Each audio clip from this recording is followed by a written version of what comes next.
అందరి నోటికి తీపిని పంచిన ఫ్యాక్టరీలు మూతపడ్డంతో అటు కార్మికులు ఇటు రైతులు నష్టపోతున్నారు.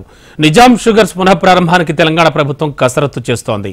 రాష్ట్రంలో అధికారంలోకి వచ్చిన కాంగ్రెస్ మూతపడిన నిజాం షుగర్స్ ఫ్యాక్టరీ ప్రారంభానికి చర్యలు చేపట్టింది.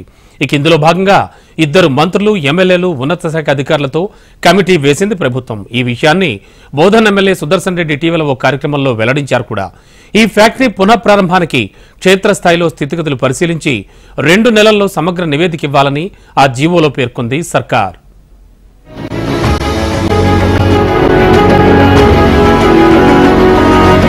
బోధన్ నిజాం షుగర్ ఫ్యాక్టరీని 1938లో నిజాం కాలంలో నెలకొల్పారు. ఈ ఫ్యాక్టరీ దశాబ్దాలుగా ప్రత్యక్షంగా పరోక్షంగా వేలాది మంది కార్మికులకు ఉపాధి కల్పించింది. చెరకు రైతులు ఆర్థికంగా నిలదొక్కునేందుకు సైతం దోహదపడింది. రాష్ట్ర వ్యాప్తంగా షుగర్ ఫ్యాక్టరీల విస్తరణకు సహాయపడింది. 2002లో చంద్రబాబు హయాంలో బోధన్, ముత్యంపేట, ముంబోజిపల్లి ఫ్యాక్టరీలను ప్రైవేట్ పరం చేశారు. దీంతో నిజాం దక్కన్ షుగర్స్ లిమిటెడ్ గా రూపాంతరం చెందింది. ఈ 3 ఫ్యాక్టరీలను 2015 డిసెంబర్ 23న లే ఆఫ్ ప్రకటించి మూసివేశారు. దీంతో అటు కార్మికులు రోడ్డున పడగా చెరకు రైతులు పంటను సాగు చేయటం మాని ఇతర పంటలు సాగు చేయటం ప్రారంభించారు. కార్మికులకు ఇవ్వాల్సిన బకాయిలు పెండింగ్ లో పెట్టడంతో అప్పుల పాలై రోడ్డున పడ్డారు.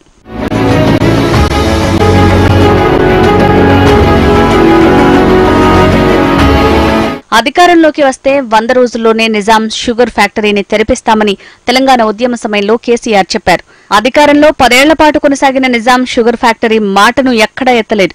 ఫ్యాక్టరీ విషయంలో కేసీఆర్, కవితలు మాట తప్పారని చెరకు రైతులు విమర్శలు గుప్పించారు.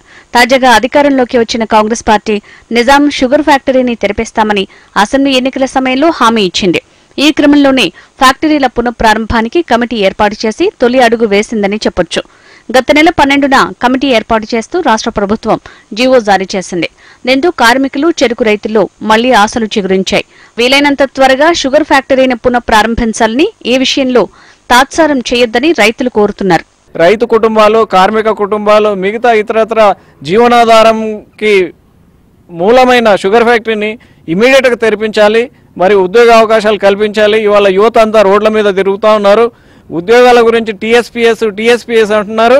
టీఎస్పీఎస్ అని కాలయాపన చేయకుండా ఇవాళ మీరు షుగర్ యూనిట్ను ఒకవేళ తెరిపించినట్టయితే కనీసం 1000 మంది కార్మికులతో పాటు 1000 రైతు కుటుంబాలు, మరి దీని మీద డైరెక్ట్గా కాకుండా ఇండైరెక్ట్గా 1,00,000 మంది కార్మికులకు ఉపాధి కలిగే అవకాశం ఉంది. కాబట్టి షుగర్ ఫ్యాక్టరీని కాంగ్రెస్ ప్రభుత్వం నెగ్లిజెన్స్ చేయొద్దు.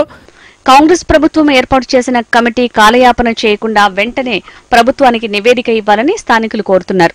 ఫ్యాక్టరీ పునఃప్రారంభిస్తే నియోజకవర్గానికి పూర్వ వైభవం రానుంది. చెరుకు పంట సాగుకు అన్నదాతలు మొగ్గు చూపే అవకాశం ఉంది.